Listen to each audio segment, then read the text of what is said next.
Hey, good afternoon, ladies and gentlemen, boys and girls, hockey fans of all ages, party people in the place to be. It is the Scabbard, and I'm Dave Valente. Thank you for joining us tonight, or this afternoon, as the Buffalo Sabres will be taking on the Seattle Kraken. So, good game on, what was it, Thursday night? Took on the Ottawa Senators, and, probably one of the more solid efforts, at least the first two periods. The third period, I think they allowed too many shots, but held on. Didn't give up that first goal to at least for those of us who survived through those Colorado games that would sow a little seed of doubt. But Jack Squinn scoring two goals early on.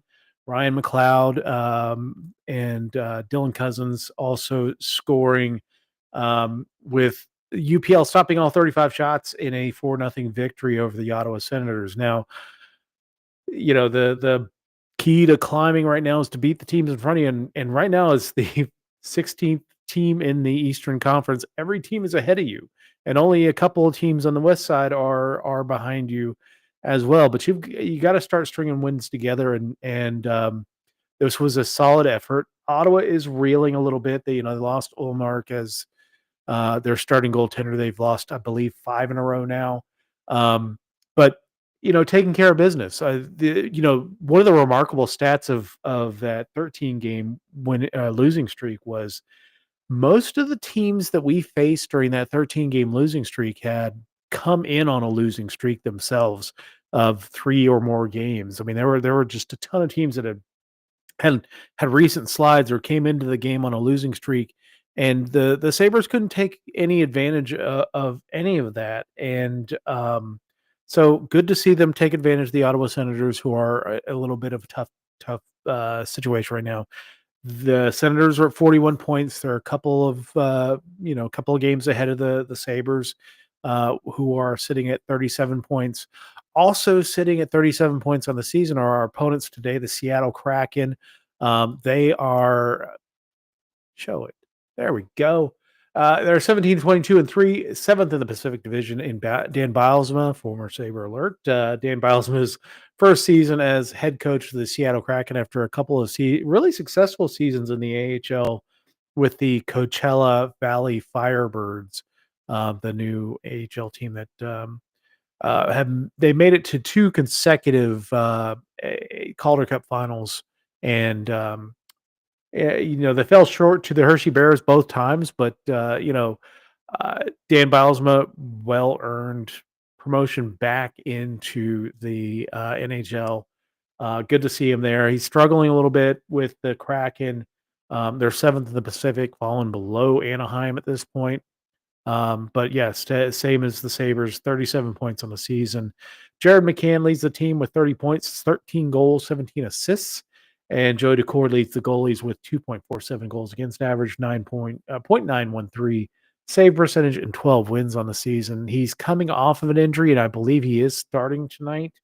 Um, but he came in back half of a game against Columbus, which Seattle had lost. Seattle, I believe, has lost four in a row. So again, another team that's coming in on a tough stretch, and the Sabres need to take advantage of it. Again, we're at home, and the big stat here is that the Sabres are 0-6 all time against the Seattle Kraken, and it's not really been that.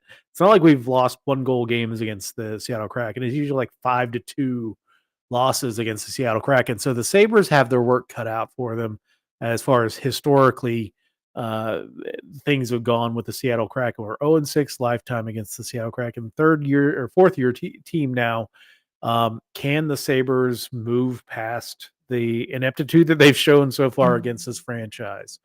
Three keys to the game tonight. We've got build on that solid Ottawa game. I felt like a home game because you're watching them play in the blue uniforms. I believe Ottawa is doing something with their with a third uniform. That's the reason why the Sabres brought their home blues to Ottawa. Good to see them put together a solid game. Keep that going. Defend home ice. The Sabres record at home ice is pathetic, and they need to start improving on that. And it's been pathetic for a few years. I mean, I think the year that they missed the playoffs by a point. Had they been close to 500 at home, they would have been in the playoffs, but with no problems. Um, so start getting better at home. Start defending the home ice, and then beat the Kraken. Let's do it. First time. Let's get that first win in the books for the Sabres. Kraken forwards tonight. We've got Jaden Schwartz. This is per NHL.com. Your miles may vary with these lineups, but this is what NHL.com has put out. Jaden Schwartz, Matty Beniers, Capo Caco, recently acquired from the New York Rangers. Jared McCann, Chandler Stevenson, Andre Burakovsky on the second line. Eli Tolvanen, Shane Wright, Oliver Bjorkstrand on the third line. Ty Cartier, Mitchell Stevens and Brandon Crazy Eyes Tanev. He's got the best press or media guide pictures in the NHL with his crazy eyes. So very entertaining. The Kraken defensive pairs: Vince Dunn, Adam Larson, Jamie Oleksiak, and Brandon Montour, for former Sabre Alert, came over in the offseason from Florida. And Josh Mahura with Riker Evans on the back end. The goaltenders tonight looks like we are going to get Joey Daccord as the starter, with Philip Grubauer backing him up. The Kraken scratches and injuries. Gustav Olofsson is scratched with injured. Jordan Eberle with a pelvis injury, and Yanni Gord with a lower body injury. Sabres lineup tonight, not much changes from the previous game. As you would expect, Zucker with Cousins and Thompson on the first line, Peterka, McLeod, Tuck on the second line, Zach Benson, Peyton Krebs, Jack Quinn on the third line, and then fourth line of Nicholas Obey-Kubel with Tyson Kozak and Sam Lafferty. Defensive pairs for the Sabres tonight, just one change. I don't know. I'm not sure why they're going this way, because I didn't think he played a bad game, and it was good to watch Dennis Gilbert on the ice against the Ottawa Senators, taking some guff and delivering some guff to Brady Tkachuk. But we got Rasmus Dahlin, Bowen Byram on one pair, Owen Power and Henry Jokiharju on the second pair, Jacob Bryson drawing back into the lineup, and Connor Clifton as the third pair. I don't know about pulling Dennis Gilbert off the ice. Our goaltender tonight, I think he's going to get a lot of play here in the next until the Four Nations face off in February. But Ukko-Pekka Luukkonen with James Reimer backing him up. Scratch today, Dennis Gilbert. Injured, Matthias Samuelsson has an illness. Beck Malenstein with an illness. Juraj Kulik with the lower body injury, and Jordan Greenway with the middle body injury. Our odds for today's game is Buffalo is a 1.5 favorite with an over-under of 5.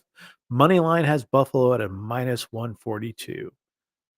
On this date, on January 11th, 1994, Randy Wood scores his first career penalty shot in a 5-2 victory over the Chicago Blackhawks. Back in the old-fashioned days, when the only way you can get a penalty shot was earning it, not in the shootout. So, week ahead, we've got Wednesday night. It's actually an early game because it's going to be on TNT. But Wednesday versus Carolina, that is a 6 p.m. start. And then we've got Friday versus the Pittsburgh Penguins, the last of the 3-game homestand before the Sabres go out on the road. They'll be playing the same Seattle Kraken next Monday.